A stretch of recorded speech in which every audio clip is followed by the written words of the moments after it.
Hello friends, आप सभी का स्वागत है मेरे यूट्यूब चैनल पर। जैसा कि स्क्रीन पर आप देख पा रहे होंगे कि ये 2024 का जो क्वेश्चन पेपर आया हुआ था, तो उसको मैंने सॉल्व करके 7 वीडियोस में एक एक पार्ट बना के जो है अपलोड किया हुआ है।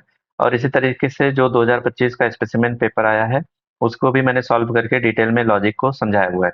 अगर आप लोगों ने दोनों सेक्शन के वीडियो ना देखे हो तो उनको आप देख सकते हैं। आज के इस वीडियो में हम जो बोर्ड एग्जाम हमारा 2023 हुआ था, तो उस तो क्वेश्चन नंबर 6 में हम लोग क्वेश्चन पढ़ना स्टार्ट करते हैं। जैसे यहाँ पे कह रहा है कि define a class to accept a string and print the number of digits, alphabets and special characters in the string. है ना, मतलब यहाँ पे एक स्ट्रिंग हमको इनपुट करानी है यूजर से, और उसमें डिजिट्स कितने हैं, अल्फाबेट कितने हैं और स्पेशल कैरेक्टर्स कितने हैं, ये काउंट करके हमको बताना है। ठीक है। तो जैसे यहाँ पे एक स्ट्रिंग एग्जांपल में दिया है, कपिल देव करके एक स्ट्रिंग में इनपुट हुई है @83। तो जब ये स्ट्रिंग है तो इसमें जैसे कैपिटल, इसमें अल्फाबेट्स कितने हैं, तो यहाँ पे अल्फाबेट हमारे हैं 8, और डिजिट्स कितनी है तो 2, और स्पेशल सिंबल्स कितने हैं तो यहाँ पे कैरेक्टर में 1 बता रहा है। तो इस तरीके से क्वेश्चन पूरा का पूरा दिया हुआ है। तो आइए इसकी लॉजिक को हम समझते हैं कि इसको कैसे सॉल्व किया जाएगा। देखिए यहाँ पे जैसे अगर प्रोग्राम हम लोग स्टार्ट करते हैं तो import java डॉट util ये क्यों लिखते हैं, जब भी हमको यूजर से वैल्यू एक्सेप्ट करानी होती है। तो ये मैंने यूजर से वैल्यू एक्सेप्ट कराने के लिए एक पैकेज इंपोर्ट किया। यहाँ पे पब्लिक स्टैटिक void मेन में ही प्रोग्राम आपका रन होता है, तो void मेन लिख दिया हुआ है। स्कैनर का ऑब्जेक्ट बनाया है। जब भी हमको यूजर से वैल्यू एक्सेप्ट करानी होती है तो हम क्या करते हैं, एक स्कैनर का ऑब्जेक्ट क्रिएट करते हैं। तो ऑब्जेक्ट ये क्रिएट हो गया। फिर एसओपी में एक मैंने मैसेज पास किया हुआ है, एंटर स्ट्रिंग, मतलब कोई आप स्ट्रिंग एंटर करिए। तो यहाँ पे एक स्ट्रिंग एंटर हो गई। उसके बाद यहाँ पे नेक्स्ट वाले स्टेटमेंट में देखेंगे तो एक वर्ड के लिए जब हम कोई भी इनपुट कराते हैं तो वहाँ पे क्या यूज करते हैं, S C dot next use करते हैं। तो एस नाम का जो वेरिएबल है, एस इक्वल टू, यहाँ पे जो एंटर हुआ है वो क्या एंटर हुआ है, जैसे यहाँ पे जो स्ट्रिंग दी थी उसी को ले लेते हैं, कपिल @83। इस तरीके से यहाँ पे ये स्ट्रिंग दी थी, तो इस स्ट्रिंग को मैंने यहाँ पे एंटर करवा लिया। अब जब लूप चलना स्टार्ट होगा तो जीरो इंडेक्स से स्टार्ट होगा, ये आप लोगों को पता ही है, क्योंकि इंडेक्सिंग जो होती है इसकी, ये जीरो से ही स्टार्ट होती है। तो जैसे जो के है हमारा, वो के किस वाले इंडेक्स पे है, तो यहाँ पे देखेंगे तो ये जीरो इंडेक्स पे है, ये 1 इंडेक्स पे, ये 2, 3, 4, 5, 6 और 7। टोटल इसमें जो लेटर्स हैं वो कितने हैं, 8 लेटर्स हैं। अब ये जब लूप चलना स्टार्ट होगा तो जीरो से स्टार्ट होगा। तो जब जीरो से स्टार्ट हो रहा है तो कहाँ तक चलेगा, एस डॉट लेंथ, लेंथ इसकी कितनी है 8। तो मतलब यहाँ पे लेस देन 8 तक ये लूप चलने वाला है। अगली बार यहाँ पे देखेंगे तो अगले स्टेटमेंट में लिखा है char C H equal to S dot char at I. Char at function क्या करता है, जो भी इसमें इंडेक्स हम देंगे, जैसे यहाँ पे जो है, जैसे यहाँ पे आई की वैल्यू जो अगर जीरो है, यहाँ पे देखेंगे आप लोग तो आई की वैल्यू जीरो है। तो जो यहाँ पे कैरेट लिखा हुआ है, एस डॉट कैरेट, तो कैरेट अगर यहाँ पे लिखेंगे तो कैरेट लिखा, और इसके बीच में क्या आएगा, जीरो। तो ये जीरो इंडेक्स पे जो लेटर है वो हमारा क्या आ रहा है, के आ रहा है। तो के लेटर को क्या किया इसने, इस सी एच में उठा के डाल दिया। ठीक है। सी एच में क्या आ गई वैल्यू, के आ गई। तो के जो वैल्यू है अब इसको चेक कर रहा है। जैसे यहाँ पे इफ में कंडीशन चेक हो रही है, character dot is letter C H. तो जो ये के है वो क्या सी एच मतलब कैरेक्टर है। ये जो फंक्शन है चेक करता है कि अगर इज लेटर है तो इसका मतलब है कि वो क्या लेटर है कि नहीं। अब वो चाहे कैपिटल हो या स्मॉल हो, उससे नहीं मतलब है, यहाँ पे वो कैरेक्टर होना चाहिए। तो जो के है हमारा वो तो कैरेक्टर है, तो यहाँ पे ये कंडीशन क्या होगी, ट्रू हो जाएगी। ये कंडीशन जब ट्रू होगी तो सी की वैल्यू क्या हो जाएगी, 1 हो जाएगी। ठीक है। और एलसिफ में जाके चेक करेगा कि जो कैरेक्टर डॉट इज डिजिट, तो जो के अभी निकला हुआ है।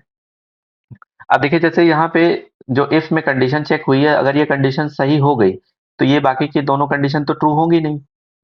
ये कंडीशन अगली बार जब चेक की जाएंगी जब ये कंडीशन फॉल्स होगी। ठीक है, या जो जब भी कोई एक कंडीशन फॉल्स होगी तभी तो वो अगली वाली कंडीशन को चेक करेगा। तो इस तरीके से जब अगली बार कंडीशन चलना स्टार्ट होगी, आई की वैल्यू 1 हो जाएगी, तो चेक करेगा कि 1 less than equal to 8, 1 less than 8 है कि नहीं। तो यहाँ पे ये कंडीशन ट्रू हो रही है। तो अगली बार जब सी एच में वैल्यू निकल के आएगी तो सी एच की वैल्यू क्या आएगी, अगला वाला लेटर जो 1 वाले इंडेक्स पे है। तो यानी कि यहाँ पे सी एच की वैल्यू आ गई ए। तो अब चेक करेगा कि character dot is letter C H, C H की वैल्यू ए है, तो कह रहा है कि ए जो है लेटर है क्या, तो ये लेटर तो है ही है। तो सी की वैल्यू जैसे ऊपर 1 थी तो यहाँ पे सी की वैल्यू अब कितनी हो गई, यहाँ पे 2 हो गई। ठीक है। अगली बार जब ये लूप चलेगा तो आई की वैल्यू हो जाएगी यहाँ पे 2, फिर सी एच की वैल्यू क्या निकलेगी यहाँ पे, सी एच की वैल्यू जब 2 हो गई तो 2 इंडेक्स पे क्या दिया है, यहाँ पे पी दिया है, तो पी वाले पे क्या आ रहा है, सी एच की वैल्यू यहाँ पे पी स्टोर हो जाएगी। जब पी स्टोर हो गई तो यहाँ पे अब क्या आएगा, चेक करेगा कि क्या जो कैरेक्टर जो सी एच है यानी कि पी है वो क्या इज लेटर है, तो यहाँ पे सी की वैल्यू फिर से इंक्रीज कर देगा, तो सी की वैल्यू इस तरीके से 3 हो जाएगी। अब P फिर I फिर L यहाँ तक जो है काउंट होके इसकी वैल्यू कितनी हो जाएगी, फिर 4 हो जाएगी और 5 हो जाएगी। तो जैसे KAPIL मतलब यहाँ पे टोटल जो वैल्यू आई है 5, वो लेटर यहाँ तक मिल रहे थे, तो यहाँ पे 5 इसने क्या किया, काउंट कर लिया सी की वैल्यू। अगले वाले इंडेक्स पे जैसे 5 वाले पे पहुंचेगा तो 5 वाले पे यहाँ पे मिल रहा है क्या, इसको एट द रेट मिल रहा है। तो एट द रेट वाले को चेक करेगा कि character dot is letter at the rate, तो जो एट द रेट है वो क्या लेटर है, तो ये कंडीशन हो गई फॉल्स। तो अगले वाले पे जाके जब चेक करेगा तो यहाँ पे कैरेक्टर डॉट इज डिजिट, क्या जो एट द रेट है वो डिजिट है, तो एट द रेट डिजिट तो है नहीं, तो ये भी कंडीशन फॉल्स। तो सबसे लास्ट में जाके चेक यहाँ पे जो है पूछ रहा है कि जो है क्या ये लेटर और डिजिट है, तो दोनों नहीं है, तो जब दोनों नहीं है तो फॉल्स होगा, तो यहाँ पे जो नॉट लगा हुआ है तो ये अपोजिट इसका हो जाएगा, मतलब जैसे नॉट फॉल्स अगर होगा तो इसका आंसर अपोजिट में आता है यानी कि ट्रू आएगा, तो ये ट्रू हो जाएगी कंडीशन। तो यहाँ पे एस पी प्लस प्लस यानी कि स्पेशल वाले को प्लस प्लस करके यहाँ पे इसकी वैल्यू बढ़ा देगा, तो यानी कि एस पी की वैल्यू क्या हो गई अब 1 हो गई, अभी तक तो 0 ही थी ऊपर। फिर अगले वाले को जब चेक कर रहा है यहाँ पे 6 वाले इंडेक्स पे जो लेटर है, जैसे 8 है तो इसको चेक करेगा जब यहाँ पे, तो 8 तो हमारा डिजिट है नहीं, कंडीशन फॉल्स हो गई। फिर अगला चेक कर रहा है कि क्या कैरेक्टर डॉट इज डिजिट, 8 जो है वो क्या डिजिट है, तो ये भी कंडीशन ट्रू हो जाएगी, तो यहाँ पे डी की वैल्यू इंक्रीज होगी। तो यहाँ पे के की वैल्यू जो अभी तक मिली थी वो 5 मिली, और स्पेशल सिंबल की वैल्यू जो मिली है वो 1 मिली है, और अब डिजिट की वैल्यू जो बढ़ी है वो हो गई है 1। ठीक है, तो 6 वाले इंडेक्स तक चेक कर लिया। अगले वाले इंडेक्स पे जैसे जाएगा जब चेक करने के लिए 3 वाले लेटर को, तो 7th वाले इंडेक्स पे क्या है 3 है, तो 3 को जब चेक करेगा यहाँ पे तो ये लेटर है तो नहीं है, तो कंडीशन फॉल्स। तो अगले वाले में जाके चेक किया इसने, तो क्या ये डिजिट है 3, तो ये कंडीशन ट्रू हो जाएगी। तो जब कंडीशन ट्रू होगी तो डी की वैल्यू एक बार और बढ़ जाएगी, तो यहाँ पे कितनी हो जाएगी 2। तो इस तरीके से ये जो है लॉजिक यहाँ पे रन कर रही है। तो के की वैल्यू और एस पी की वैल्यू जो यहाँ पे मिली है इस प्रोग्राम में, तो यहाँ पे क्या-क्या मिली, 5 मिली, 1 मिली, और यहाँ पे डी की वैल्यू कितनी मिल जाएगी 2। ठीक है, जैसे अगर एग्जांपल आपने कपिल लिखा है @83, तो इसमें टोटल 5 लेटर्स हैं, 1 स्पेशल सिंबल है और 2 हमारे नंबर्स हैं। जैसे एग्जांपल में कपिल देव लिखा हुआ था तो वहाँ पे कपिल देव में तो 8 लेटर्स हो जाएंगे, और यहाँ पे ये बाकी सारी चीजें सेम रहेंगी। तो इस तरीके से ये प्रोग्राम का लॉजिक है। देखिए जैसे ये एग्जांपल लिया था तो ये जो लाइब्रेरी फंक्शंस होते हैं आप लोगों ने पढ़ा होगा, तो लाइब्रेरी फंक्शंस के थ्रू हम क्या कर सकते हैं, इस लॉजिक को चेक कर सकते हैं। इसका एक दूसरा लॉजिक भी है, उसको भी हम लोग चला सकते हैं इसमें। ठीक है, कैसे, जैसे यहाँ पे देखेंगे तो जो इसका अल्टरनेट लॉजिक मैंने लिख रखा है, तो इसमें क्या दिया है कि जो सी एच की वैल्यू अगर 0 से लेके 9 के बीच में होगी तो डिजिट प्लस प्लस हो जाएगा, और अगर कैपिटल ए से जेड के बीच में है और या स्मॉल ए से जेड के बीच में है तो वो क्या होगा, हमारा लेटर होगा। तो यहाँ पे क्या करेगा, उसकी डी की वैल्यू इंक्रीज कर देगा, और अगर कुछ ये दोनों नहीं होते हैं तो वो क्या होगा, स्पेशल सिंबल हो जाएगा। तो यहाँ पे जो है एक लॉजिक इसको यूज कर सकते हो आप लोग, और एक लॉजिक और क्या यूज कर सकते हैं, जैसे उसकी वैल्यू हम डायरेक्ट जो ये अस्काई वैल्यू दी गई है, जैसे आप लोगों को अस्काई वैल्यू पता होगी कि यहाँ पे कैपिटल ए की जो अस्काई वैल्यू होती है वो 65 होती है, ऐसे ही बढ़ते जाएंगे तो यहाँ पे कैपिटल जेड की जो वैल्यू होगी वो कितनी होगी, 90। तो 90 जो 65 से ग्रेटर हो और 90 के बीच में हो तो वो लेटर हो सकता है, और जो स्मॉल लेटर की होती है तो स्मॉल लेटर का क्या होता है, ए जो है होता है 97 का, इस तरीके से बढ़ते जाएंगे तो यहाँ पे क्या होगा, यहाँ पे स्मॉल जेड का क्या हो जाएगा 122। तो यही कंडीशन यहाँ पे भी चेक कर रहा है कि अगर 65 से 90 के बीच में हो और 97 से 120 के बीच में अगर आएगा तो वो क्या होगा, लेटर होगा। तो यहाँ पे डी वाले को काउंट कर लेंगे, और अगर ना तो डिजिट होगी ना लेटर होगा तो क्या काउंट हो जाएगा, स्पेशल सिंबल काउंट हो जाएगा।